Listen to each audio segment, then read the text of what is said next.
So Vijayavani 6 ಜನ ನಾವು ಮೊದಲು ಶುರು ಮಾಡಿದ್ವಿ. ವಿಜಯವಾಣಿ ಆಫೀಸ್ ಕೂಡ ಇರಲಿಲ್ಲ.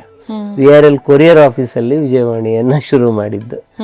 ಅಲ್ಲಿ ಪುರವಣಿಗಳನ್ನ ಸಪ್ಲಿಮೆಂಟ್ಸ್ಗಳನ್ನ ಮಾಡುವ ಜವಾಬ್ದಾರಿ ನನಗೆ ಕೊಟ್ಟರು. ಸೊ ಅಲ್ಲಿ ನಾವು ಬಹಳ ದಿನಕ್ಕೊಂದು ಸಪ್ಲಿಮೆಂಟ್ಗಳು ಅಂತ ಹೇಳಿ ಅದನ್ನು ರೂಪಿಸಿ ಬೇರೆ ಬೇರೆ ಫೀಲ್ಡ್ ಮೇಲೆ ಹೌದು ಭಾನುವಾರದ ಒಂದು ಸಮಗ್ರ ಸಪ್ಲಿಮೆಂಟು, ಮಹಿಳೆಯರಿಗೆ ಒಂದು, ಧರ್ಮಕ್ಕೆ ಒಂದು, ಮಕ್ಕಳಿಗೆ ಒಂದು, ಯುವಜನರಿಗೆ ಒಂದು, ಈ ತರದಲ್ಲಿ ಬೇರೆ ಬೇರೆ ಕೃಷಿಗೆ ಒಂದು, ವಿಜ್ಞಾನಕ್ಕೆ ಒಂದು ಪುಟ ಕೊಟ್ಟಿದ್ದು ವಿಜಯವಾಣಿ 1ರಲ್ಲೇನೆ. ಅದಿಲ್ಲ ಅವತ್ತು, ಉಳ್ಕೊಂಡಿಲ್ಲ ಅದೆಲ್ಲ ನಾನು ಮಾಡಿದ ಪ್ರಯೋಗಗಳಿಲ್ಲ. ಬಟ್ ಆ ಥರದೆಲ್ಲ ಪ್ರಯೋಗಗಳು ಹೋಗಿದೆ.